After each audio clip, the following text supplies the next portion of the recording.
It's the greatest podcast in the history of the world. Mira comes charging out! Oh! This is enormous from Dave! And, there you go. I'll give you the headset here, sir, if you want to come up and join us. All thanks to Mequicare, a proud partner of the VAFA. He runs around. He goes for goal! And he does it! Oh! What a goal from Tilly. This is for the love of the game. No, you keep at it, mate. Keep at it. There's a job for you somewhere. The umpire's just given away a free kick, so hopefully this breaks up the game a bit. Here's your host, Joey Pignataro. Turn the mic on. Hello everyone and welcome to For the Love of the Game, the official podcast of the Ammos. We're here all thanks to Mequicare. Nice and rested if you're part of William Buck Premier. If you're part of Premier B all the way down, cracking weekend of Australian rules footy, and I can't wait to unpack it all with two guys who have been across the Ammos this year from wall to wall. Jason Bennett, hello to you. Joseph G. Pignataro, always a pleasure. Jesus. You almost got it. It's an M in the middle. Well, I thought G for G Whiz, but then I thought, no, what would Joey's middle name be? What would be a great Joseph Doyen Giacomo Pignataro? Right, we've got a long way to go in this podcast. So I should pace myself. Starting strong. The words of Paddy Grindlay, who's also here. Hello, Paddy. Hello, Joseph. Good to see you again, mate. How was your weekend? Up and down. Yes. Up and down was my weekend. I reckon the up would have been at about 5 o'clock on Saturday afternoon when Collingwood won, and then about 5 o'clock on Sunday afternoon when they were eliminated from the finals race. Well, almost. Well, they can still win by 200 points. You're saying there's a chance then? Yep. I am. What got me really up was obviously Lachie Schultz after 23 weeks finally giving back to the club and kicking up the goals to help us win on the weekend, which was terrific to sink the Brisbane Lions on Saturday. What got me even more up from a kettle boiling point of view is Carlton fans who dead set think they're the reason Collingwood aren't playing in the finals when they're not even locked in themselves. It's not often we digress at the top of the podcast. I know. Like straight off the top, we're completely gone off on a tangent. If you want to look at a team knocking out a team in finals, go back to 2022 when Jamie Elliott actually knocked Carlton out of the finals, not beating West Coast who haven't won a game for 5 years. Any danger we could... I think you're confused. The AFL podcast featuring Joey. We'll get there in a second. We'll get there in a second. Where are you? Paddy brought it up, so I just want to get something fair enough. off the chest. Walk towards the light. Speaking of the light. Yes. Jesus, there's a bit of light at Williamstown, Paddy. Boy. My goodness. Yeah, off the top. Hello. I'm glad you managed to get off the phone with Con in time to record this podcast. Oh, it was just 4 hours of we actually spoke more Willie than Richmond this week, which was outstanding. But no, Con is stoked. I am probably positively positioned to this story, having gone through it with Con, but for so much of this year, the narrative has been with Williamstown. You're probably going down. What can you get out of the year? They were in the drop zone they started the year from that loss. They were at the bottom. They escaped from relegation zone in round 2, back into it from round 3, and they were in it for months. They haven't lost a game in a month. Since Con came on after that draw with Old Haileybury, they've won 3 on the trot. And the exciting part on this weekend's game with Old Ivanhoe was because they'd escaped that relegation zone, they felt that they could actually now test their brand of football against a team that's been competing for finals. They've got the T's coming this week, so the pressure was off. We have to win if we want to survive. Now it's let's just play our best footy, and they did. It's a really interesting game. Looking forward to going through it with you. I want to talk about it in a bit more depth in a moment, but Jace, looking at Premier B on the weekend, it's totally nuts. Old Haileybury win by 133 points. De La Salle 37 shots to 4. Yeah, ridiculous. I want to talk about that in a moment too. De La Salle, great win. 8 points over Old Campbell at Gordon Barnard Reserve. Williamstown, we've already just briefly touched on it. It was 33 points over Old Ivanhoe. Old Trinity, 81-point winners. And what about St Bede's? St Bede's got up and beat Bowie. 6-19 for Bowie. Bad kicking, bad football at Brindisi Street, which you said is the loudest crowd in the Ammos. Oh, it must have been blowing the roof off. You need to catch up on the fourth quarter when the Tigers came storming home. Darcy Fountain, he is a real talent. He's got praise from both coaches. Excellent final term. He had his 2023 season ruined by an ankle injury. I believe it was an ankle injury. It also affected his pre-season. He's hit his straps at the moment. He and Jake Harding in that last quarter, magnificent for the Tigers, who they are going to go down this year. They can't get out of the relegation race. But they're going to be pretty hard to beat in Premier C, especially at Brindisi Street. Oh, my goodness. Yes, it's a great place for St Bede's and their fans. Jace, you've been a broadcaster for a very long time. As you look at those 5 results, from the news perspective of broadcasting, what sticks out for you? Is it Old Haileybury's thumping win over a team that's competing for a spot in the top 4? Is it Williamstown, who have been languishing? Is it St Bede's? What sticks out the most? The close finish for De La Salle? Yep, all of them. Is there not one? No, look, I think they're all different stories. Yeah. Like they're all part of the joy of the VAFA is that immediately in every division you split it in half because you've got your finals race and your relegation race. Yeah. And there's very few teams, and we'll talk about Premier Men's later. For example, there's only one team in that whole 10 that aren't in either race, and that's Uni Blues. Everybody else has part of a storyline. It doesn't happen in leagues without relegation, right? Like you get to this stage of the year and it's like we're 3 games out of the top 8 or whatever. That's it. Our season's over. We're basically playing for next year. Every one of those games means something, but in a different way. And the margin in some is really important. And in others, it doesn't matter about the margin. Just find a way to win. Yes, correct. And the fact that we have 2 relegation teams. So as Paddy just said, St Bede's can't move. Other competitions will have 1, so you know you're going down, and it doesn't matter if you're 9th because, like you just said, your season is done with a couple of weeks to go. What about, from your perspective, Paddy? Old Haileybury shot the lights out, but where is your headline going for this weekend? I think you do have to start and finish with Old Haileybury, really, because so much of this year, I feel, has been, especially in the last month, a race in 2 with Old Haileybury and Dealer, but the Bloods, to their own admission, really, via Daniel Ward, it's just been a little bit of a slow month. They haven't quite been able to play their best footy. And this weekend, their best game of the year, they played at Haileybury College, fast deck, big ground, hard ground. It was Peter Gledhill's 200th game for the club. They were really up for it. I'd like to draw your eye, though, to some names that aren't on the page. So Luca Noziara, he was with Carlton on the week. Hugo Noziara was with Carlton on the weekend. Yep.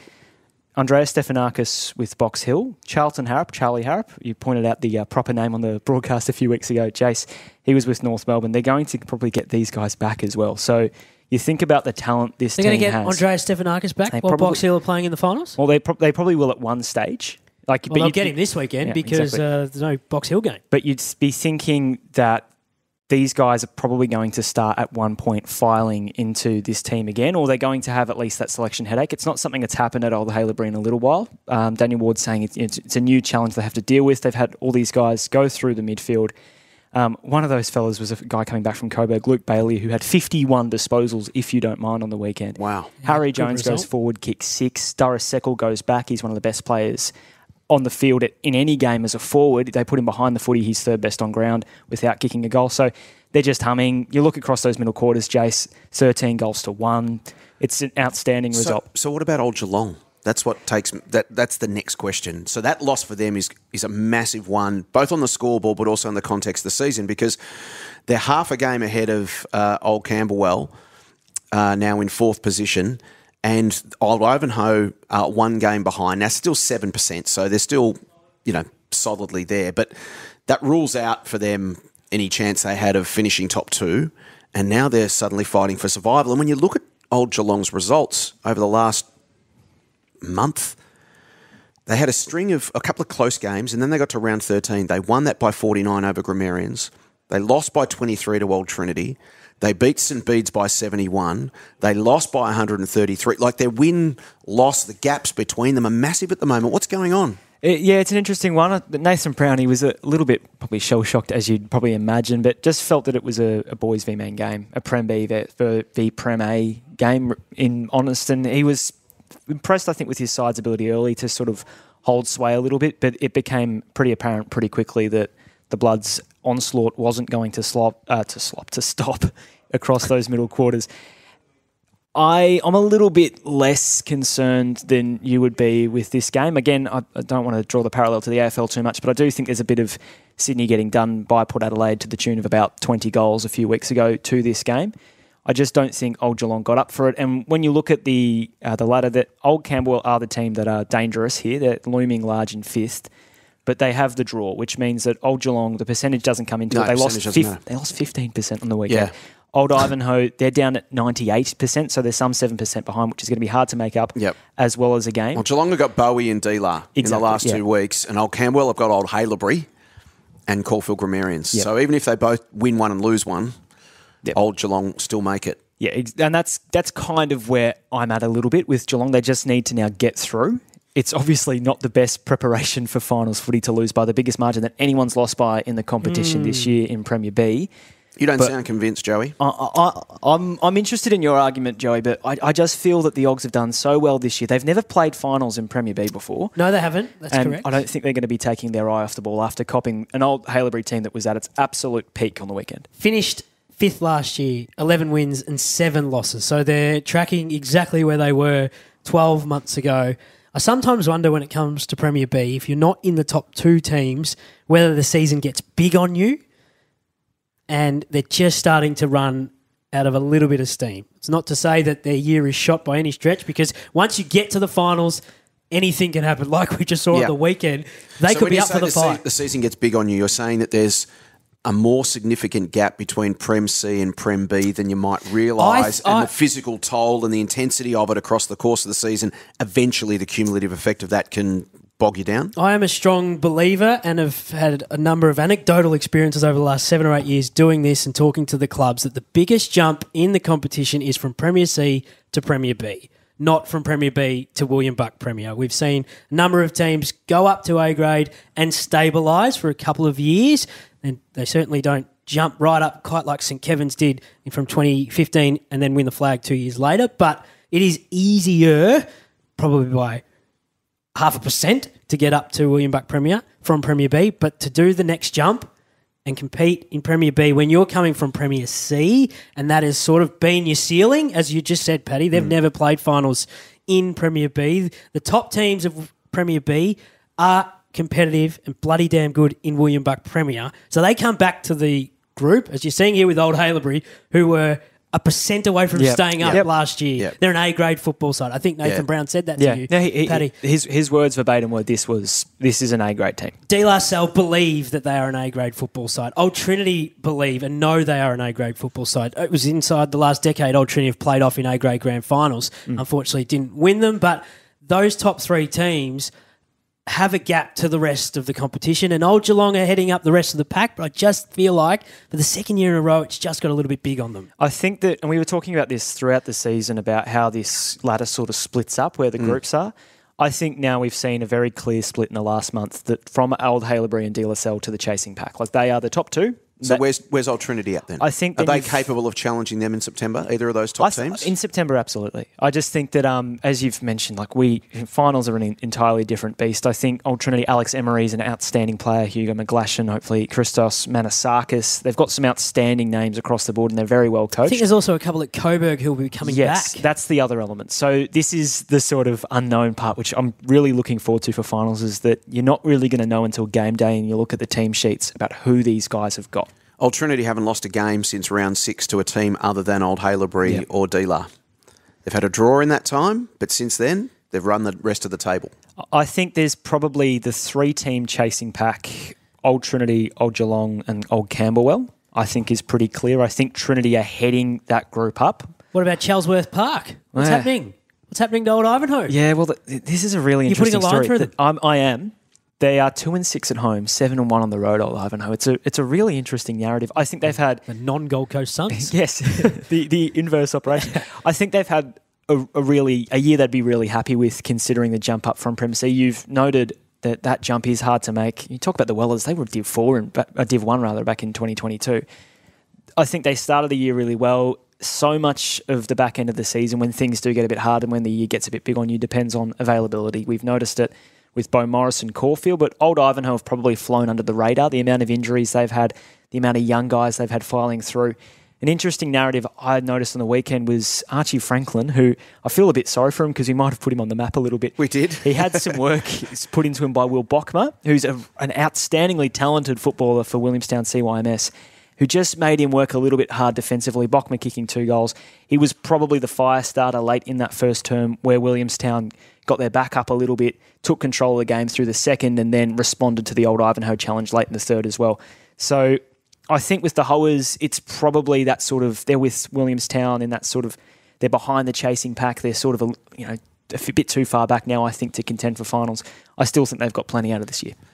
So we talk about Beau Morris and Caulfield Grammar. If we go to the other end of the ladder, the relegation race between those two, Beau Morris are a game in front plus a bit of percentage. Now, Beau Morris play Old Geelong and Old Trinity to finish. So that percentage could disappear in a hurry.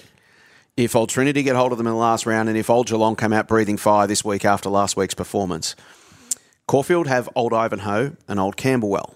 So they would need to win one of those and hope that Beaumaris get belted in both enough to make the difference up in percentage. It's not impossible. Yeah, I think, though, I'd caution that people reading too much into the Beaumaris loss to St Bede's on the weekend. St Bede's are a much improved side. Like, you look through their recent results. Old Haileybury in round 12, they only knocked them off by a goal. They beat Caulfield the week beforehand.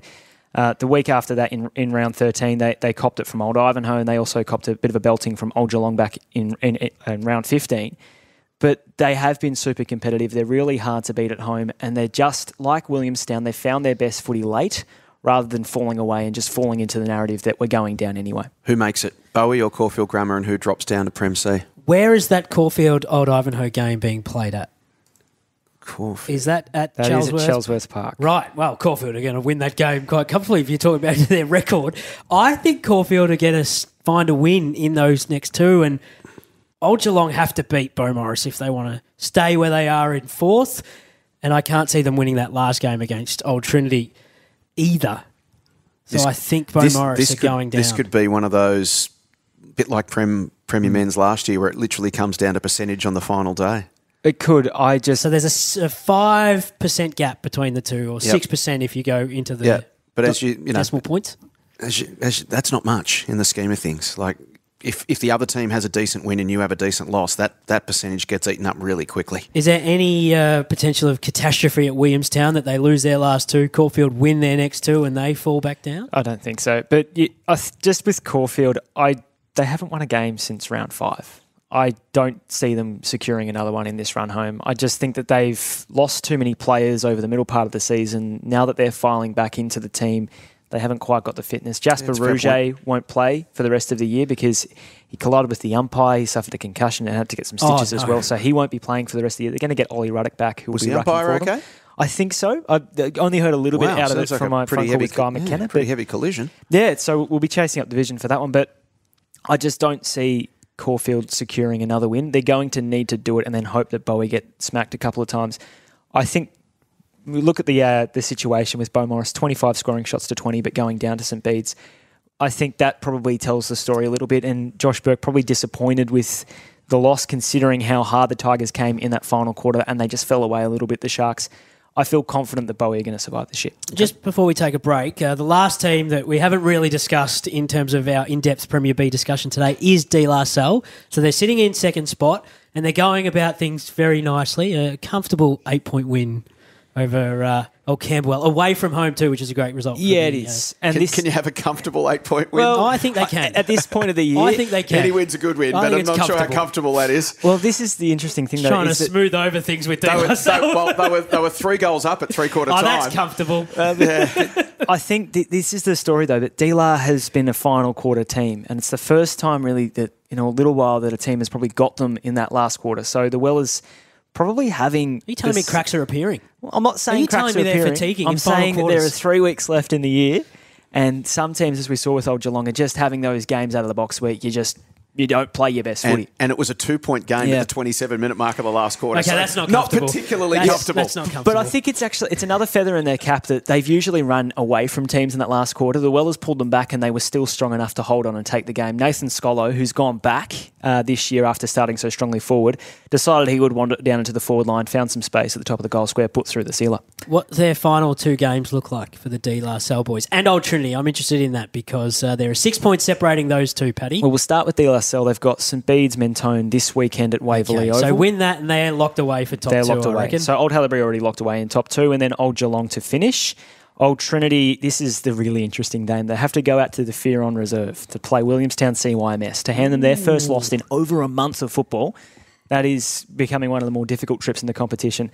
Then they finish off with Beaumaris in round 18. Okay. I think we might find Old Haileybury and D-La competing for the first semi-final in a couple of weeks' time. Before we take a break, who makes it? Because we've probably got Old Haileybury, D-La you feel confident about, but then Old Trinity, Old Geelong, Old Camberwell, Old Ivanhoe. I'm going to stick with the current 4 as my top 4 for Premier B. Jess? Yeah, I'd agree with that. Yeah, make me 3. Yeah, you're locked in for the same? I think so. I think Old Geelong have had too good of a year to miss out. I think Old Campbell, I would feel for Anson Brownless if they do miss out because they've had such an impressive year. They probably deserve to play finals football, but you've got to consider this team's rise. It's been so impressive. I can't wait to see what they do now with a couple of repeat years in Premier B, what they do during the off-season. So I think regardless, it's probably a tick for both Old Camberwell and Old Ivanhoe, even if they don't play Still a bit to play out, though, isn't there, Plenty in the last to play. 2 weeks? Well, you talk about how the 4 is set. We know who's going down. But I'm not saying it's set, boy. You'd have to think at the moment, obviously those 4 are in the box seat and something extraordinary would have to happen, but it doesn't mean it can't. Well, there's plenty that could happen in these last 2 weeks, so really looking forward to how it will unfold. You can read Paddy's report on vafa.com.au. We'll take a break and then have a look at Premier C. Mitch Wooffindin from Old Carey. He's going to join us very shortly, as well as Braden May, who will tell us all the other news going around in the Ammos. Any fitness, any ability, any goal, with 24/7 access to over 560 clubs around Australia. At Anytime Fitness, you will find your fit. Search Anytime Fitness today. This is For the Love of the Game. Mitch Wooffindin is about to join us to talk about Old Carey and Premier C. But Jace, a bit of news came across the desk during the break. Yes, and it relates to Premier B. It's our Anytime Fitness Rising Star nominations for this week. And in the men's competition, from Beaumaris, Charlie Wills, 19 years of age, started in the under-9s in St Beans Medtone. He was with the Tigers all the way through until he joined Beaumaris last season. He played 15 under-19s games, played 6 senior games last season, so sneaks in under the criteria, and then cemented his place in the senior lineup this season. Started 2024 with a game in the under-19s and has since played all 16 of the senior games, and he's polled votes in 6 of them, including 2 best on grounds in the past 2 weeks, which is a fantastic effort for a youngster, as we mentioned, in a losing side. The Bowie Sharks struggling a little bit at the moment, so showing some great leadership to get that job done every week in difficult circumstances. And, as we've talked about before, Joe, it's one thing to play well in a winning side, but even tougher to do it as a youngster in a side that's struggling a bit. So well done to Charlie for standing up for the Sharks when they need him to. And from the women's side, our Anytime Fitness Rising Star nomination this week, from Division 3 Women's, Box Hill North, Lily Griffiths. Ooh. Now, Lily, 15. What? Doesn't turn 16 until November. Oh. Started in Mitcham in the under-14 girls, then joined South Belgrave Listerfield, the SBL Tigers, for a season last year. Kicked 25 goals in 16 games. Had a busy 2024. She played a few games in the early rounds for Mitcham in the under-16s team, then broke into the Box Hill North senior side in round 4. Polled votes in 4 of her first 5 games, including a debut against Parkside. Polled votes in 5 of her last 6. So all up, she's polled votes in 10 of her 14 senior games this season. Kicked 13 goals, including 3 versus Preston. She's 15 years of age. Best on ground in Box Hill North's narrow 6-point loss to D-Lar in her semi-final on the weekend. So came and played her first semi. Best on ground in that. Unfortunately, that loss ends their season, but Lily and the team can celebrate a fantastic debut season in the VAFA with an Anytime Fitness Rising Star nomination. So Charlie Wills from Beaumaris, Lily Griffiths from Box Hill North are Anytime Fitness Rising Star noms for this week. And Jace, we were just talking before the break that Premier B, terrific reporting from our man here, Paddy Grindlay. But in Premier C, I have followed Old Carey for a number of years. They've got a storied rivalry with St Bernard's on the back of some history I can tell you about later because we don't have 5 hours for me to unpack it all now. Can't wait for that. But Mitch Wooffindin is at Old Carey these days. Paddy, you and I probably know the name from yesteryear playing at Port Melbourne, but our man here, Jason Bennett, had the great pleasure of calling some of Mitch's games when he was at Port Melbourne. One of the great goals, actually, Mitch Wooffindin. So he came through Doncaster Heights, the Oakley Chargers, and a great career at Port Melbourne, 137 games, and was in the best players for 47 of those. Kicked 49 goals, but the one that stands out, Mitch Wooffindin, that 2017 grand final when you kicked the winner to put the Borough in front at like the 27-minute mark of the last quarter. What a great memory. Great to chat with you. Yeah, good to be on, boys. It was, I still remember it to this day, actually, and I still get my mates and supporters and everything tell me about the time I kicked the goal in 2017. So it was, a special one. You came back to help the club win a flag at that stage because you went away and played some local footy at Knox for a couple of years, didn't you? I did, yeah. So I was obviously chasing the dream from 18 through what it would have been 22. And all of a sudden, I just realised that I was getting a bit burnt out by VFL and didn't have any career aspirations or any career progress. I could have had a trade or I could have pick something up, and I hadn't done that trying to play AFL. So, I was 23 and I had a contact through school when I went to Carey. And they offered me a job, and if I came and played down with them, and so I took the opportunity. And yeah, it was a year where I was away from VFL, and the year was enough, and went back to Port 2017 at 24. And then kicked the winning goal in the grand final. So you dabbled at Old Carey. You played, I think, a game there in 2018, a couple in 19, a couple in 21, and then 6 games in 22 while you were still also playing at Port.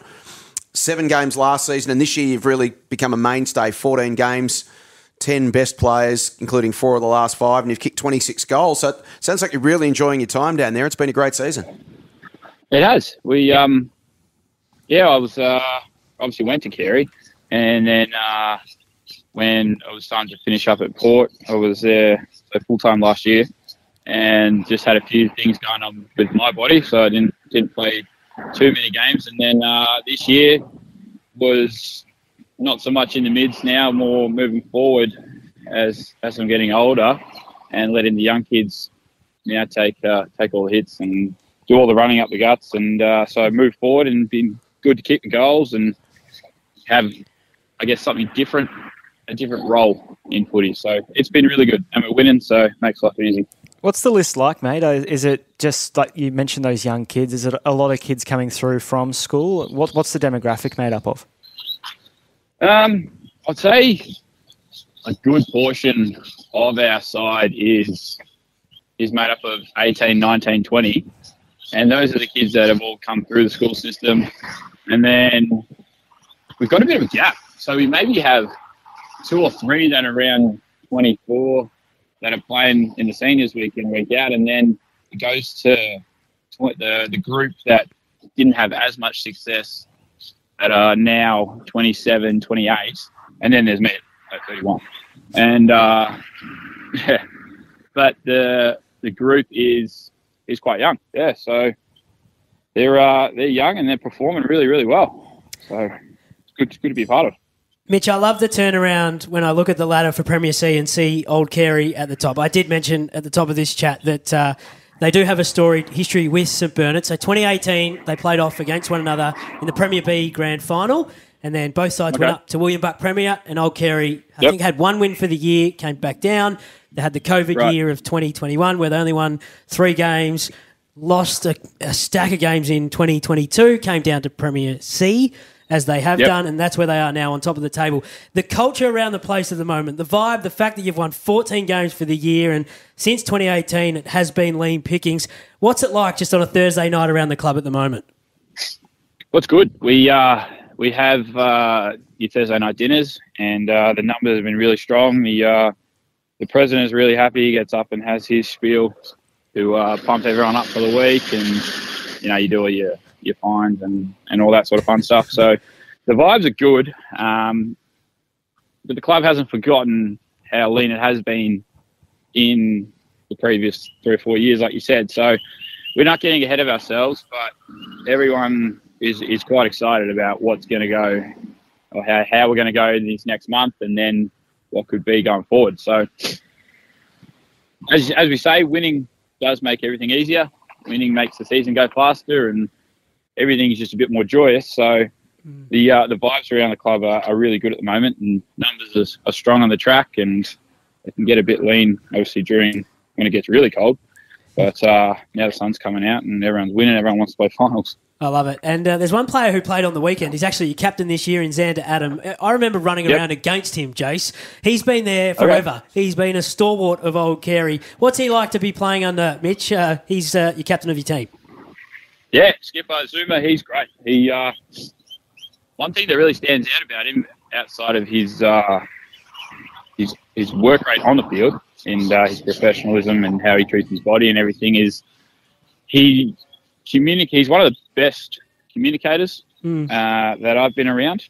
As a captain, communicates really well with all levels, but also the work he does behind the scenes is quite exceptional and quite something that I've learned a lot more about the behind-the-scenes things that goes into a footy club. And for the captain to invest his time, so much of his time, into the club and the things he does and how he carries himself, it's really cool to be a part of, and it's cool to learn from someone who speaks so well to a group and leads by example on and off the field. We've loved the Premier C ladder all season. It's been an incredible competition. So Old Carey sitting there at 14-2, 214.2 on top of the ladder. But Mitch, have you ever seen a competition where you've got three teams all at 14-2 at this stage of a season? Old Carey, Ajax, Hampton Rovers. Normally you'd think if you're 14-2, you've probably got a gap or two at the top of the ladder, but you've got three teams all neck and neck. Yeah, it's one of those things that you're looking. Well, we're speaking to the coach last week because we're obviously playing Ajax and Parkdale in the coming weeks, and we're thinking, okay, we've dropped 2 games here, but theoretically we could still end up not finishing top. And so I haven't been a part of anything where it's been this tight, but we're pretty confident that we can take care of business in the next 2 weeks. And yeah, we just have a good feeling about this year, but at the end of the day, it is still a possibility that we could be in C grade next year. So. Well, as we know, anything can happen when it comes to the Ammos, and particularly in Premier C, it's a fascinating section. Now, Mitch, you just mentioned you've got to play Parkdale in a couple of weeks. I've been banging on about this since the opening podcast of the year. Mitch Brown sits on top of the goal-kicking list with 75. Surely in the next 2 weeks we can stop him from kicking Plus 25. finals, He's not kicking 100 goals as long as you, Mitch, stop the other Mitch from Parkdale in a couple of weeks' time. Surely. Sure, yeah.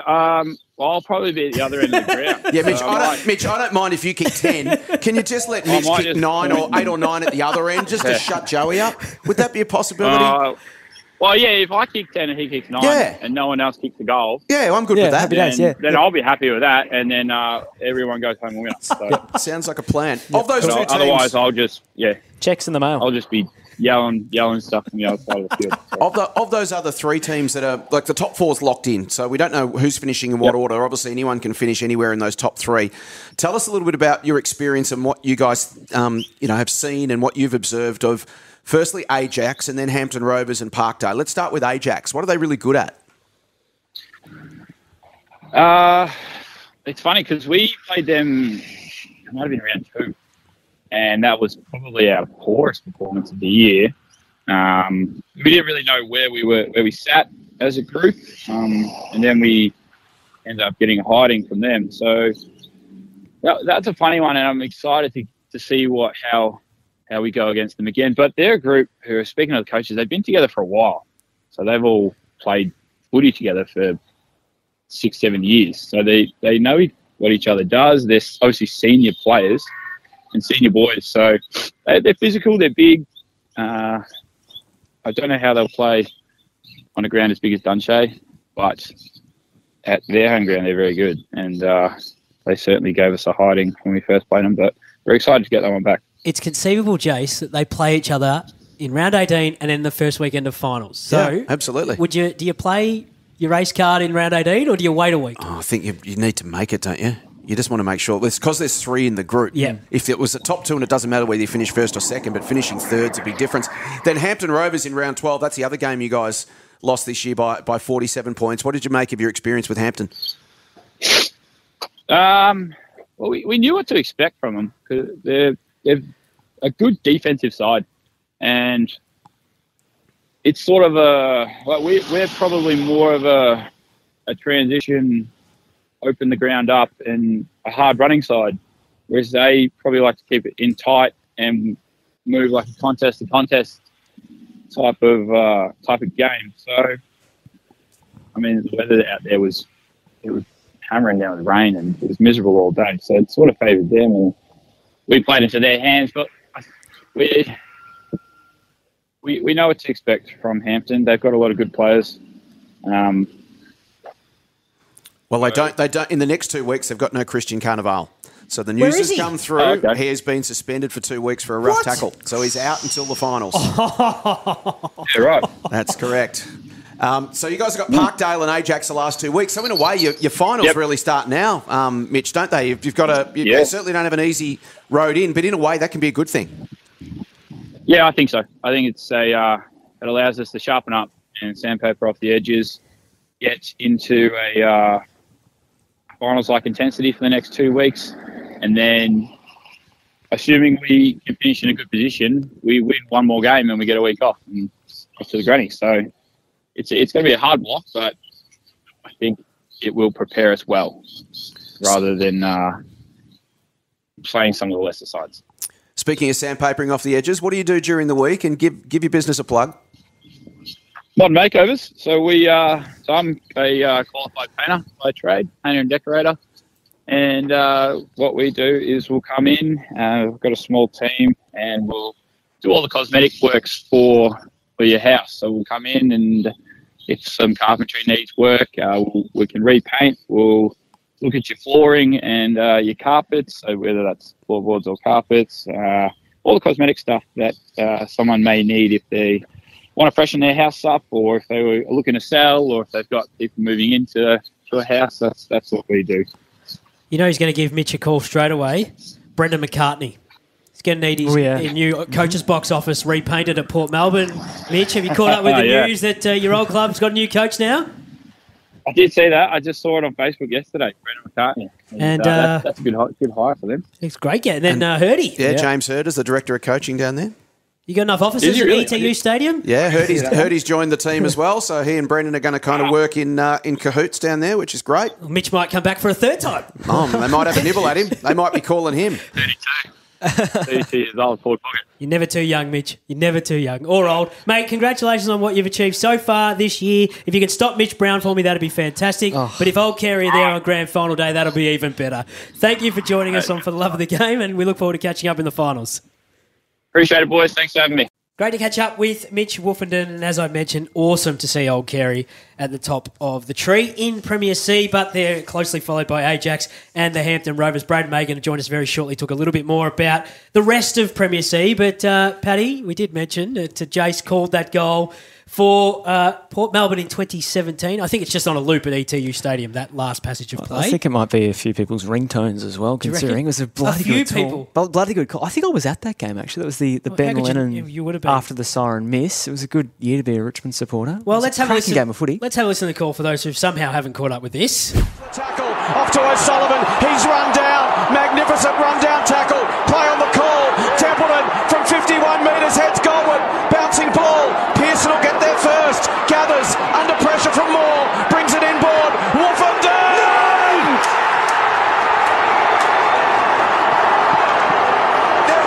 Unbelievable! And you mentioned Ben Lennon nearly, gave you back some joy in your life. But then, of course, Richmond went and won the AFL Grand Final. But Jace, Marvel Stadium, Port Melbourne against Richmond. Fantastic game of footy, that one. It was the grand final that, as a commentator, you dream of, right? The kick after the siren to win the flag. And we had a couple of amazing grand finals. Remember the year after? Yes. 2019, it was Richmond and Williamstown, and the Tigers got it and won that. So Willie Wheeler, wasn't it? Yeah, Willie Wheeler had 2 shots and hit the post twice. And it's funny because... Afternoon to Willie, if you're listening. Willie. yeah. Thanks, Willie. Just gets a drive-by.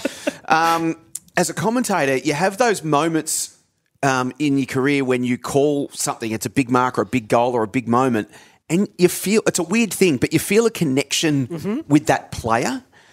I feel like I've got a connection with Mitch Wooffindin because we shared that moment, which is ridiculous because we didn't share the moment. I wasn't out there on the field, but it's captured in time. It is. That we had that moment together, and he gave great joy when he kicks that amazing goal. It's a bizarre thing to say, but it's not incorrect because how many times do you think of Alex Jezelenko and Mike Williamson, and then you go Leo Barry and Stephen Quartermain are like paired for life? Yeah, it's a funny thing. It's a weird phenomenon, but yes, I feel a strange connection to Mitch, and you sort of keep an eye on how he's going, and you look at his results, and you do. And I mean, anyway. Because, I've done VFL for 10 years now, I've got a soft spot for all the guys that have spent time in VFL and come through the hard way. And Sean Manor, for example, you call him at AFL level, and when you see him do well, it makes you happy because you've spent so many years calling him out at Werribee or down at Punt Road or whatever. He's struggling and fighting and trying to get noticed, and eventually he makes it. So, it was lovely to catch up with Mitch. I just want to ask one question without notice, sorry, Jace, but one thing that popped into my mind when you talk about moments that are linked forever, and it's a strange one, but it was 2022 or 2023, 2022, either one. It was one where Sam Doherty had just come back from his cancer. He's playing his first game back for Carlton. Started 2022. And he had a shot. The 50-metre penalty. Yeah, 50-metre penalty. Had a shot at goal from 50 metres out directly in front. I remember the spider cam was tracking him in, Neuron comms, and the commentary box was dead silent. And remember this moment about the MCG building to that moment and hearing the sound, and and you're anchoring that call, but you're not saying anything. Can you sort of take us through that moment a little bit? Best commentary of my whole career. I didn't say a thing. I think it's one of the most. Isn't that the Richie Beno theory? Exactly. That's exactly the theory. That's exactly the theory. But it was such a powerful moment. Like, what's it like, I suppose, conducting that in that sense? Yeah, calling AFL is very different to calling AMOs or AFLW or VFL in that you've got an extra voice in the commentary, and that extra voice is the crowd noise. Sometimes it's better to just shut up and let the crowd tell the story, right? Like, what words could I possibly add to that moment that would make it better? None. So just let the ball sail through, let the roar of the crowd follow the kick as it's sailing goalwards. We can see it's going through from a goal from the moment it leaves his boot. Just let it breathe. Just let the crowd tell the story. Let the players and their excitement and their jubilation tell the story. I don't need to jump all over that.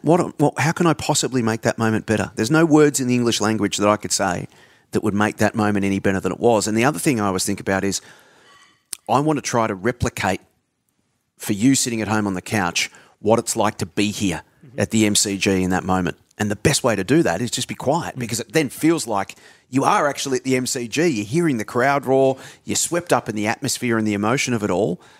So, yeah, that's the logic. I don't see the benefit of me connecting myself to that moment by jumping all over it. So, yeah, in the future, people will look at Sam Doherty's goal and there's Jace's voice all over it. Right, well, that's not my job. My job is to let the moment and let Sam be the star, and I just step back out of the spotlight and let them do their thing. And so, yeah, that's the logic to it. It's a little bit harder to do at the Amos. That's right. Unfortunately, because there's only sometimes a handful of people, and we are not close to where those crowds are. It's a wonderful point. At Amos and VFL and AFLW, to a lesser extent, you have to bring the energy. And if you just do that in an Amos game or a VFL game and there's no crowd... It's going to be hard on SEN 11-16 in silence. It's so flat. That's right. It's so flat. You need to... So you do call... Well, I do call the games differently. If that moment was in the VFL, I would have to amp it up and call the ball sailing through and, here come all his teammates. And you would do that because you need to bring that energy to the call, because the crowd isn't there. You haven't got that extra voice. But when the crowd's there, just let them do the heavy lifting. Unless you want to sit in the stands with the fans, Paddy, going forward, which you get to do at Preston City Oval when you're doing the Bull Ants. Got to do it at Brunswick Street Oval, actually. actually. Sit with the Fitzroy fans. The only time I've been able to get that moment was when my favourite player in the Amos, Dane Harvey. Oh, Dane, we've been going for 45 minutes. Yeah, took a big strong grab, and it was the only time where I've been able to feel like I could bring in that sort of that volume from the crowd, and you can really hear it coming through. It's one of my favourite moments. It's a wonderful feeling, isn't it? But it needs... You've got to have the presence of mind in that moment and the confidence to just let go and just hand it over to the crowd for a moment, right? And then you come back in and you continue on. But it's so powerful when it happens, and it's great radio or great TV. So, yeah, good on you for doing that, because that's less is more, as Richie always said. He used to say that very often. That's why his warning call is just, he's done it. With the greatest ball that's ever been bowled in cricket. Still doesn't know. You'll get to experience some crowd in a couple of weeks' time. That excited. When the finals rolls around, which I want to talk to you both about shortly, the run home for William Buck Premier. But after the break, Brayden May, he's going to join us to go around the grounds with everything else that happened on the weekend. I think we're also into some women's finals, so I want to touch on some of the results happened there on For the Love of the Game. We'll be back shortly, all thanks to Mequicare. Tickets are now on sale for one of the signature events on the VAFA calendar, the William Buck VAFA Finals Luncheon, Friday, September 6 at Zinc. It's always a fantastic afternoon of entertainment as we celebrate the AFL and VAFA Final Series. And in 2024, we have former Essendon goal-kicking great Matthew Lloyd and Hawthorn Premiership player Campbell Brown locking horns once again to draw a line in the sand, have a few laughs, and preview the upcoming AFL Final Series. While Jason Bennett and Joey Pignataro will join me, Paddy Grindlay, to preview the 2024 VAFA Final Series in a live episode of For the Love of the Game. So join us for a delicious lunch and plenty of laughs as we celebrate finals footy. Head to the VAFA website to grab your tickets now. It's the William Buck VAFA Finals Luncheon, Friday, September 6. We'll see you there. All thanks to Mequicare. This is For the Love of the Game, the official podcast of the Amos. We did touch on a bit of Premier C before the break with Mitch Wooffindin from Old Carey, which I said is terrific to see them sitting on top of the table. But Brayden May, who is joining us from the Herald Sun and Community TV, is going to tell us how Glen Ira got walloped by Parkdale to the tune of 173 points in the opening round of the season and turned it around on the weekend. Brayden? It's one of the more remarkable in-season turnarounds I think you'll ever see, like a 225-point difference compared to the last meetings. And it wasn't like Parkdale Vultures rolled out a weak inside. Mitch Brown was still out there. He kicked 5. He's on 75 for the season. Yes, we know. Yeah, still tracking Brayden. His ton watch is still on. It's still on. He's only got 2 weeks left. Plus finals. Plus finals. But anyway, it's not about him. Who are the players that got it done? Speaking of Coach John Edgar, he could have spoken all day. He was just so proud. He actually woke up feeling like something special was on the cards. And usually if you wake up feeling that way, usually goes the opposite in local footy, I would say. But Hayden Bash kicked 5. He had a lot to say about Rhett Wiedemann. He new recruit from the Riverina in New South Wales. He after round 2 suffered a broken arm, missed 10 weeks. He's come back into the side, and now he's been really impressive, among their best. Joel Woodick, I don't know what more you can say. It's just great. They've got their position. They've got up to 30 under-19s coming in next year, which is only going to strengthen the senior and reserve squad. It's good time for the footy club. He's led them right up the division from D3 into Premier C, and it might be the early crow. They've been in games against some of the better sides like your old Careys. They've obviously beaten Parkdale, but then just fallen away. He said the key thing's been pressure and having to play that for 4 quarters. As you probably know, guys, in the lower grades, if you're one of the better sides, you can probably get away with some of the mistakes, and some of those habits they've had in the past years they haven't been able to get away with and punish. But there's no reason if they can't go out and recruit, add a couple more, bit more luck on the injury front. So it hasn't been soft tissue, as he tells me. It's a lot more like bone, so just a bit of bad luck. There's no reason they can't push towards that top 4 next year.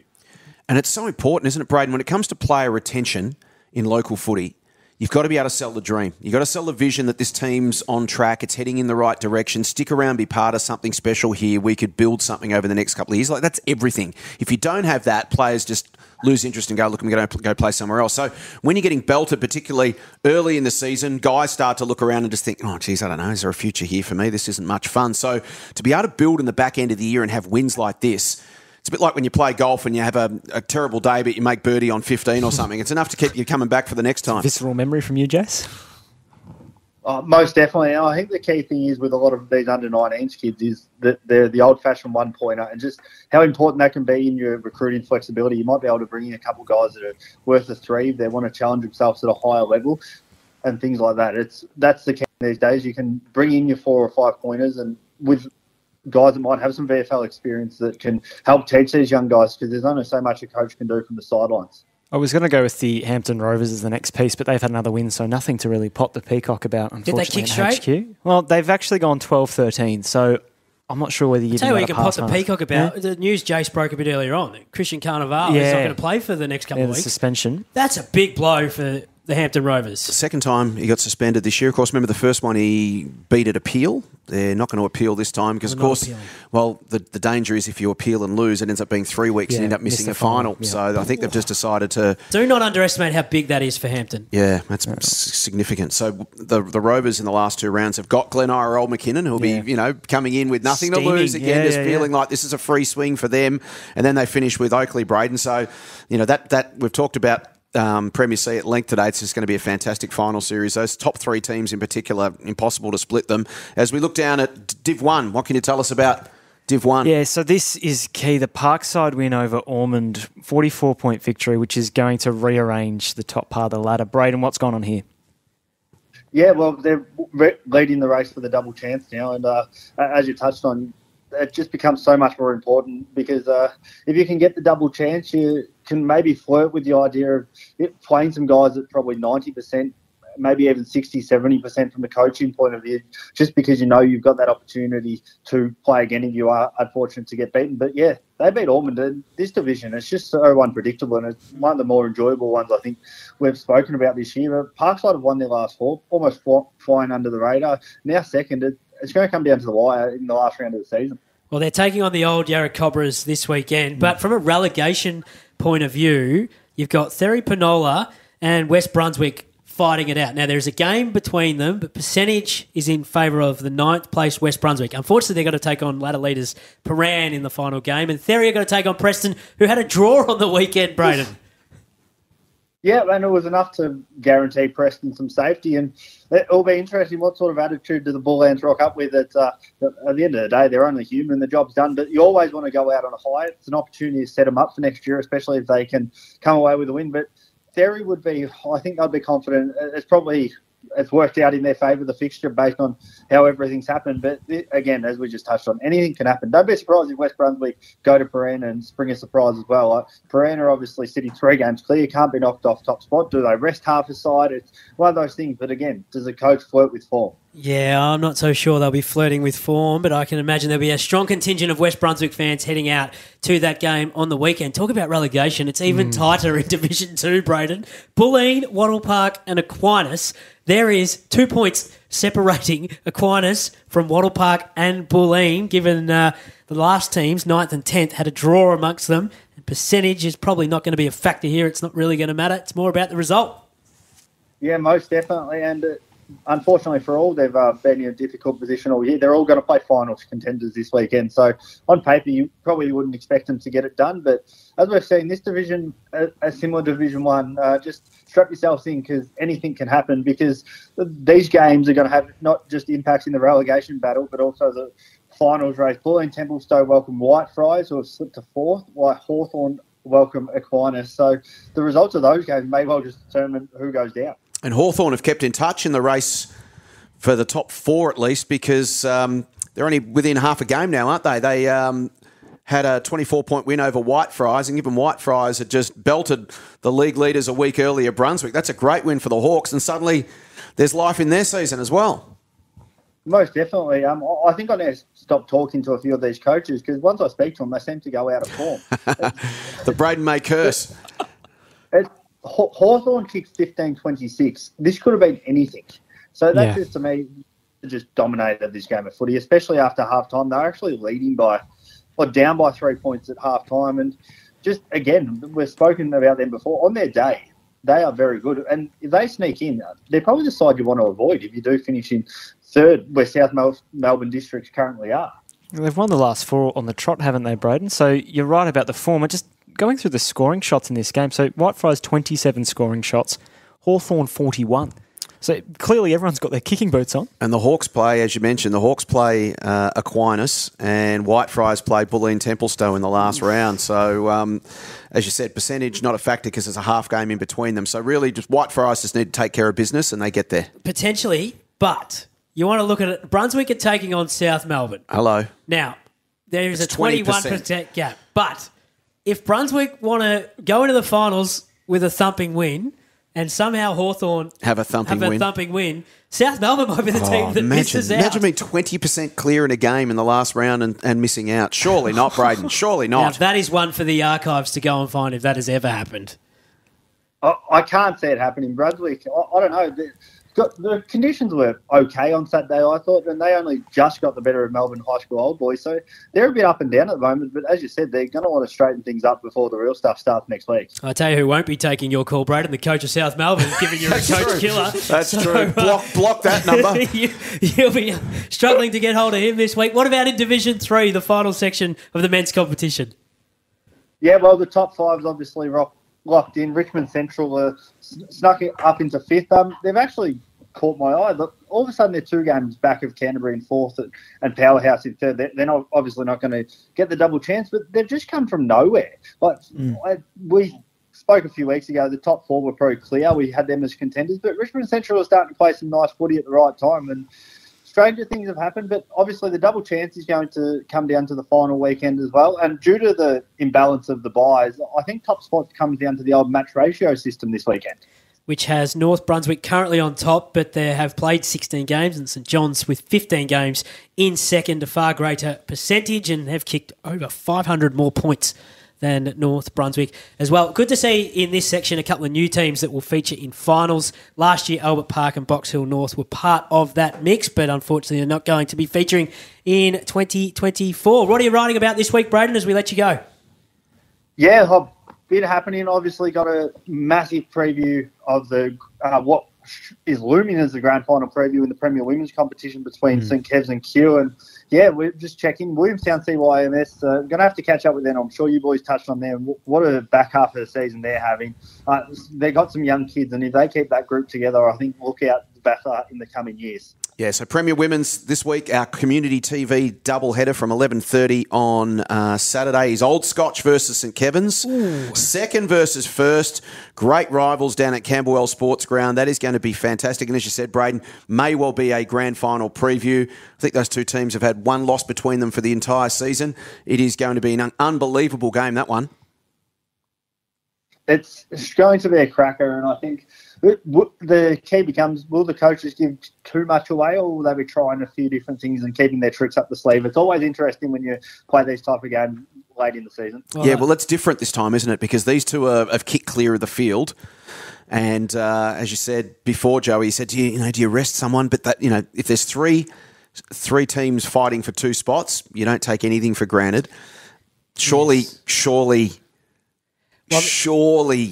just it's so important for both these teams to have the psychological advantage over the other. You surely don't even risk tinkering with anything, do you, if you're one of these coaches? I think the element is also that Old Scotch's superior is superior. Old Scotch's percentage is far superior to that of St Kevin's, which means that if they do win, they snatch first spot. And if you're St Kevin's, I think you just want to finish top, don't you? Like, you don't even want to give the Stars even the inkling of superiority going into I don't think when it comes to St Kevin's, which we'll hopefully talk to Tommy Purcell on Inside the Boundary. We will. Later in the week. Yep. He'll tell you firsthand that they've done this 3 years in a row, 2019, 2022 and 2023. So is it Scotch that need to do something different then? Yeah, it won't worry Tommy Purcell that he's got to play Scotch potentially 3 times in the next 6 games to win a premiership. But does Dean Anderson do something different with Old Scotch, or is he working on something that he would hold back and throw into September? You've got to do something different, don't you, to change up results? I think it depends on... I imagine that one loss that Scotch have had was against St Kevin's earlier on in the year. So they've had one look at them. They'll get another one this weekend, and then they'll play in the first semi-final. And that's the one, I reckon. The semi-final is going to be the difference between what we've seen this weekend and in 2 weeks' time between these two sides. And obviously we don't have VFLW, so all those listed players will be back. Obviously, if they're listed to AFLW, they certainly won't be playing. But I don't think you'll change much at Tommy Purcell and St Kevin's. They met once. It was in round 9 at Rigetti Oval, and there was a point the difference at three-quarter time. Old Scotch were in front, and St Kevin's kicked 3 goals unanswered in the final term to win it by 14 points. So Old Scotch will go into that game with some confidence, Brayden, you would think, given that they led St Kevin's at three-quarter time, so they know they're good enough to hang with them. Oh, 100%, and hopefully it shapes up, and hopefully the weather allows for a high-speed game of footy, and just hopefully it can be one of the games of the year. And again, do you take too much out of it, knowing you're probably going to play each other a few times in several weeks? You look at the Stars in that game as well. You just mentioned Jace, like Condon, Joyce, Doyle, Betts, Gus in the best. Sarah Cameron kicks a goal. I just like the Saints Stars better than Scotch. I think they're just a little bit more established at this point in their careers. Phenomenal when you look at their percentages. Oh, yeah. Brayden, Old Scotch's percentage, 448.6. St Kevin's percentage, 370.1. It is going to be a powerhouse game. We're looking forward to it. Can't wait to read what you've got to write about it, and we're looking forward to bringing it to everyone on KTV on Saturday. Thanks for your time, Brayden. Beautiful. Thanks very much, guys. Brayden May joining us from the Herald Sun and Community TV. And speaking of the women's comp, Jace, from Premier B down to Division 4, we had the first weekend of finals. Great to see Fitzroy beat St Bede's in Premier B Women's. Old Geelong have beaten Williamstown. So prelim final weekend this weekend. Williamstown will face off against Fitzroy, and Old Geelong are into the grand final. In Division 1, you've got Marsland and Parkdale this weekend. Old Brighton are already through, which is awesome for the Tunners. The Peacock will be very happy that the Hampton Rovers girls are in the prelim against Whitefriars this weekend. Glen Ira, Old McKinnon already through in Division 2. The grand final in Division 3 will see Therry Penola host one of Latrobe or De La Salle. Brian Waldron had a stack of stuff to do with the first instalment of the De La Salle girls, so great to see them fighting fit in Division 4 Women's. They've got an extended final series because I think it was of top 5. So we're up to finals week 2. St Kevin's have got a team in the finals, which is not surprising at all against MCC. Albert Park, who have fought off for the last couple of grand finals and fallen short, will take on Q. 5 grand finals coming up this weekend. Good luck to everyone involved in the men's Division 3 South Grand Final, the men's Division 2 South Grand Final, the Premier Thirds Grand Final, and then the Division 2 North Grand Final men's and the Thirds Division 1 Grand Final. So 5 grand finals this week. Best of luck to everyone. Worked so hard all year. all those games get every grand final on VAFA Media gets filmed. We make sure everybody gets their moment in the sun. So fantastic. This weekend we'll start that process with grand finals popping up all over the place. VAFA.com.au is where you go for all the updates on the fixtures as the week unfolds and the times for those games. Please tell me in those grand finals there's no St Kevin's green, St Kevin's gold, St Kevin's black, or Xavs blue, Xavs red, Xavs gold, Xavs yellow. Any of those teams playing? There's a lot of that sort of stuff every year, isn't it? I mean, but what can you do about it, What can you do? You can tell the Old Xavs to give their players out to someone else. I'm sick of doing the William Buck Premier Finals launch lunch, which is going to happen in a couple of weeks' time, and having to sit there and say, Matt Cosgrave, president of Old Xavs, congratulations on flag number 86, 87, 88, 89, and it's all thirds flags. It happens every year. It's ridiculous. Hello, cheerio to Matt if he's listening. He's always listening. That's why I put that in for him, because he's got a very big game this weekend, Jace. Oh, doesn't he? He's got to come out to the Snake Pit and take on St Bernard's. I hope he's had a nice, well-rested weekend off, because he is in for a hell of a time out the Snake Pit. And that's just going to be you, like just riding on top of his car, throwing things at him. I'm just going to pre-record an additional bit of the podcast later on and send it to him directly for him to listen to. Should we whip through the run home in William Buck Premier Men's? Yeah, well, I'll just start with that game because it's the biggest game of the St Bernard's season. Yeah, it's a massive game, isn't it? Particularly for the fact that the Old Xavs have to win to finish somewhere in the top four if they want to be genuine finals contenders, and of course St Bernard's if they want to stay out of the relegation fight, Jace. And that's the thing. So Old Xavs appear to be thundering along towards a late season charge. They'd won 4 straight. They'd belted the Blues by 99 points. They'd beaten Collegians and kicked a game clear of them. And then that loss to Uni Blacks just threw the finals race wide open again. Xavs now head to round 16, locked together with Collegians on 36 points. They do have an advantage of 7.6%. So the run home for Old Xavs, St Bernard's at the Snake Pit, and then they've got Old Brighton at Brighton Beach and Old Scotch at Camberwell. Oh, that finishes don't come any tougher than that. We'll find out a fair amount about the Xavs in the next 3 weeks. So that's for Xavs. Now, Collegians, who are trying to pinch that 4th spot off them, also play Old Brighton and Old Scotch. They play them in the next 2 weeks. Round 16, Old Brighton this weekend, Harry Trott. Round 17, Old Scotch at Camberwell. Then their last game of the year is Fitzroy at Harry Trott Oval. So if Old Brighton and Old Scotch, those 2 games negate each other because both of Xavs and Collegians are playing those 2 teams, it then becomes Collegians against Fitzroy at home versus Old Xavs at St Bernard's at the Snake Pit. What a finish this could be. 8%. Yeah. The gap at the current So one belting stage. either way changes the 8% really quickly. Wow, what a massive game for St Bernard's this week. Do you think Collegians will be pulling big time for the Snow Dogs this weekend just to make things a little bit easier? Huge. The back end of the season year. might come down to this weekend for them, for the Xavs.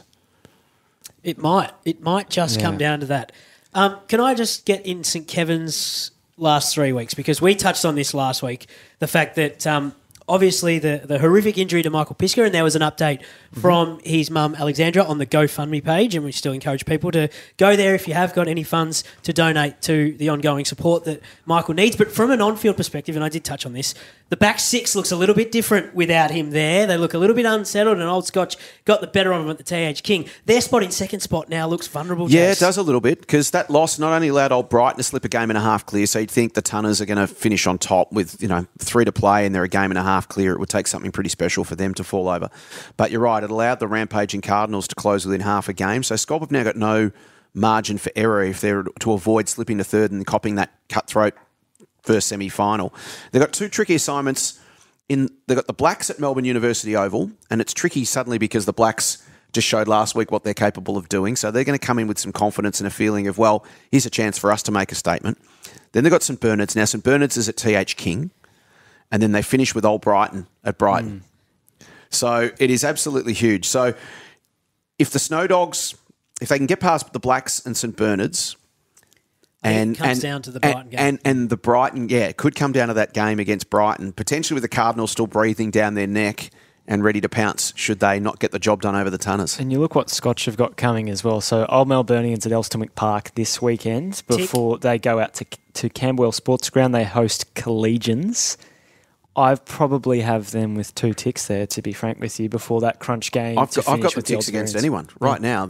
You couldn't back anyone to beat Old Scotch anywhere right now. They've just knocked off. Yeah, they've knocked off Brighton at home, and then they go to the TH King and beat St Kevin's comprehensively. That's it. So it's in Old Scotch's form is in their own hands in terms of if they continue the way they're playing. They're running the table and winning the flag. That's a big call. If I said they continue in the form. I didn't hear it. He did say if. How is that a big call? They've just knocked off the 2 teams that they're going to have to beat to get there. I'm still not going past Old Brighton. I'm still not. I know, and we talked about this last week, so people can go back and listen to the more in-depth discussion, but Brighton had been up for whatever it was, 12 weeks. Couldn't agree more. Well, you look at there's an if in there. Yeah, if there was an if. I'm just trying to... What I do know, before you do Jace. answer, Paddy, what I do know is 12 months ago when they had these assignments, they didn't tick those boxes and they hit the finals with a little bit more diminishing confidence than they've got this time around. They've now beaten those teams above them. 12 months ago, they lost those games and they went into finals having... I put it as the positive is, it's an unknown. They don't know what to expect in finals. They're young, they're brash, they've got confidence. This year, they've got a little bit more of an understanding of what to expect in September. You'd think they go past Old Melbourne into Elstonwick Park this week. Then the Collegians Old Xavs games, again, they will start 75% favourites, but there is a chance that those 2 teams who are both fighting for their own survival pull one out of the box and they have a down day like Old Brighton did a couple of weeks ago. My if on the game against Collegians will be if Collegians haven't got premiership players back or experienced players back in that team, Scotch will win that game and Collegians will not play finals this year. Yep, I'm kind of with you there. And you look at Old Brighton just to finish this off. So they've got Collegians at the Harry Trot this weekend. I'm kind of 50-50 on this just because of how important this game is for the Lions before they have Old Xaverians at Brighton Beach Oval again and then they finish the year with that crunch clash we just spoke about with St Kevin's. How do you feel about the Tunners at this point of the year? Because they've made the running. They've looked unbeatable at home, but I think they've just started to wobble a little bit. I'm not sure if it's a good thing when you consider that you can't be playing at that high level for the entirety of the season. It's almost the recession they had to have that sort of 2/3 way through the season. I'd love to see a response this week. Yeah, I think their body of work says that if you're going to win the flag, you're going to have to beat them. Somewhere along the line, you're going to have to beat them for the premiership, and they've been the benchmark all year.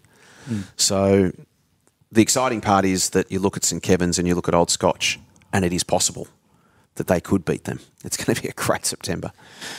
Uni Blues are the only ones, as we mentioned earlier, that are sort of sitting in limbo. They're not really in the finals or the relegation races. So they still have an opportunity to shape some of those. They play Fitzroy, Old Melburnians and University Blacks. So they'll certainly have a big impact on the relegation race.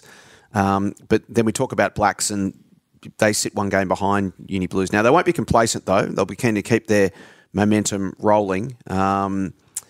They had nosedived into some dangerous territory, but sort of just managed to pull out of it after some back-to-back wins over Old Melburnians and Old Xavs in the last 2 starts. So they'll play St Kevin's, Fitzroy and Uni Blues. So they're currently on 5 wins, Blacks. 1 more would be enough to guarantee their safety to ensure their safety, and 2 would guarantee it. So you would think they're certainly they definitely are in a much better position than they were a couple of weeks ago, which then leaves the relegation race down to 3, which is St Bernard's, Old Melburnians and Fitzroy. So the Snow Dogs, well, they've got Old Xavs at Snake Pit, St Kevin's at TH King, and then Old Melburnians at the Snake Pit. So their destiny at the moment still is in their own hands, Joey. It most certainly is. And it's going to come down to the last game of the year against the Old Melburnians. Because I think Fitzroy, despite having another win in the last couple of weeks to close the gap on them, what's their run look like? They've got Blues at Brunswick Street, Blacks at Brunswick Street, both winnable, and then Collegians at Harry Trot in the final round. So they're half a game behind Old Melburnians, and St Bernard's 1 game behind. So if we've got Collegians going into round 18 where they can't make the finals, then all of a sudden the game becomes even more fascinating for the sake of, well, we can't move, we can't do much. Do we play out the year? Got a couple of blokes who are sore, may as well go get them. They'll go have their surgeries or whatever and start straight away. Yeah, who knows? And then Old Melburnians have got Old Scotch, Uni Blues and St Bernard's at the Snake Pit in that final round. So that, given there's only half a game between St Bernard's and Old Melburnians, if neither team has a win or they both have 1 win in the next couple of weeks, that's an elimination final. It's fascinating because as soon as, say St Bernard's win this weekend against the Old Xaverians and the Uni Blacks drop their game, then they're back in the discussion. And we've got 4 teams fighting for it. Yeah. which I just love. Just a crazy year. Yeah, Fitzroy Uni Blacks coming up, and then you've got in the final round OMs versus St Bernard. So they're the two games, both of which will be broadcast games for VAFA Media. They're the two games, aren't they? They're the two key games. Fitzroy versus the Blacks. In round 17. And round 17, and then in round 18, St Bernard's and Old Melburnians. That will decide who stays up and who drops to Premier B next season.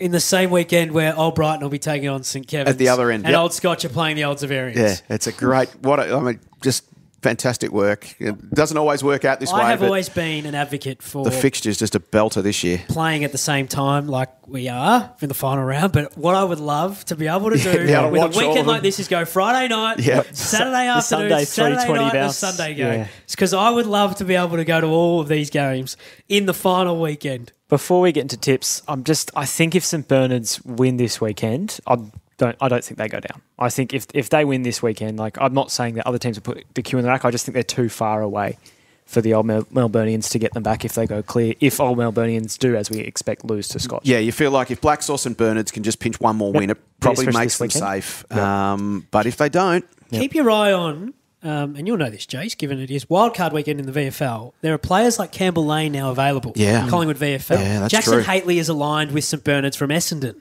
That's who aren't true. playing. Yeah. Will they come back and help out their teams in terms of Xavs? Sure. Do they try to get them into the finals? Does Jackson Hately try and help out St Bernard's to get them out of relegation? How many games is Dan Hanbury playing for Xavs in the run home? Right? How many? He's available, like with his media commitments and things and whatever. Is he available every week? There's all these variables. And when it comes to Premier B, Connor Riley will be playing for Frankston. There's no way he's playing at Old Haileybury this weekend. So there's a blow for Old Haileybury. And if Frankston go a little bit deeper, does he keep playing at Frankston? I say he does. Yeah. Well, the other one was Kristen Algieri was playing for Collingwood VFL on the weekend as well. So he goes out of the D last side and they get up by a goal. So it just shows how much that talent matters. Like talent wins you games of footy, especially at this level. Tell us what happens this weekend. Let's do our tips for round 16. And we're going to start with our SEN matcher of the day. Oh, not Scotch again, is it?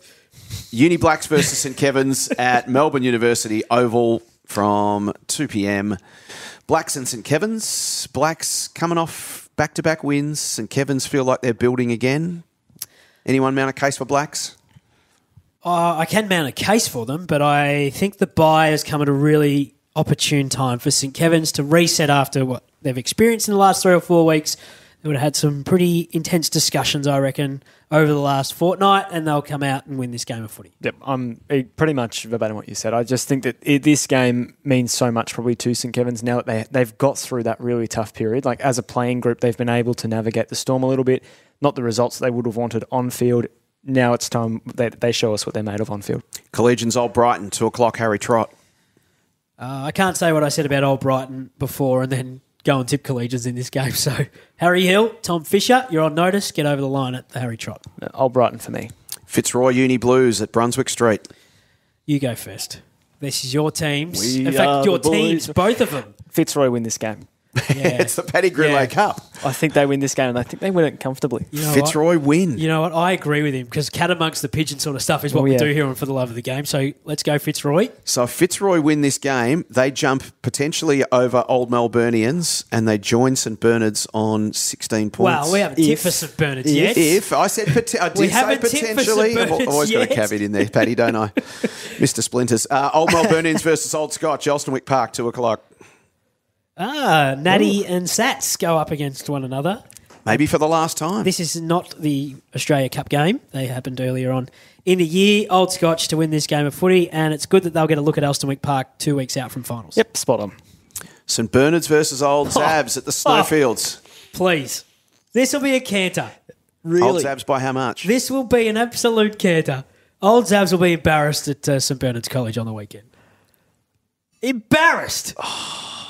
50-50 this. No, it's not 50-50 at all. It's 99-1. I'm going to say Xavs. Which will be the score at quarter time. I'm going to say hold the Old Xaverians by 3 points. 3 points? 3 points. Goal after the siren. If Charlie that happens, McIsaac. By your standards, that's a comfortable win, according earlier. Tell you what I'm really excited for. I really hope that we see McIsaac and Ferg McNichol go head-to-head because they're two of the most exciting players in the VAFA. In my view, I love what Ferg does at fullback, and Charlie's just a beautiful player to watch forward of the football. If Xaverians win by 3 points, I'll host their best and fairest night. For a fee. He didn't say that before. For the margin. Yeah, that's right. For the margin. We still $3. I'd actually pay good money to watch that. What, host Joey? these variants? You best of first hosting? night? Yeah, I don't know if you'd make it out. That's as long as they've got 100 tables with 100 box of tissues on them for their premiership drought to continue, it'll be great. Let's talk Premier B. Another crazy feedback on this, by the way. There'll be strong feedback. Another crazy weekend. Let's kick off with Old Camberwell, Old Haileybury, 2 p.m. Gordon Barnard. How can you go past? No, you can't tip against the Bloods after what they did last week. Old Geelong versus Beau Morris, 2 o'clock at Como Park. The Ogs to respond. Come on. Yes, let's go Old Geelong. 2 o'clock Charlesworth Park, Old Ivanhoe, Caulfield Grammarians. Ivanhoe for me. Old Ivanhoe. Old Ivanhoe for me too. 2 o'clock Fear on Reserve, CYMS versus Old Trinity. Willie. Wow. Yep, Willie to win this one. You must have got... You and Donald have got a little friction, have you? we certainly There's a bit of friction, is there? The trip to Fear on Reserve... There will be now. is typically one of the most difficult trips that you can make in Premier B. This is a team that hasn't lost in a month. It's the podcast. It's the opposite of the curse, right? Con comes on and he can't lose. So until Don comes on the podcast, I'm going to have to tip with Willie. Now that you've tipped CYMS, the chances of Don coming on have just dropped. Sorry, Don. No, to be completely honest, their footy's been so impressive and they've really circled this 2-week period with Old Ivanhoe and Old Trinity back-to-back as a chance to play their best footy. They did so last weekend. I think they will this weekend. That would be a massive story. Trinity for me. And the final game of the weekend, D-La versus St Bede's at Waverley Oval. D-La, but it will be closer than you would think. I think they'll have a comfortable win by 8 points. You've blown them away by 8 points. D-La win this game of footy. VAFA.com.au is where you go for all your news and views. Of course, finals fixturing will be released later on in the week. We're going to have a chat to Tommy Purcell from St Kevin's on Inside the Boundary as well. Looking forward to it. Later on in the week, talking all things women. We'll be back next week on For the Love of the Game, all thanks to Meg. We can recap the weekend of footy and look ahead to the finals. Best of luck to everyone playing in the granny.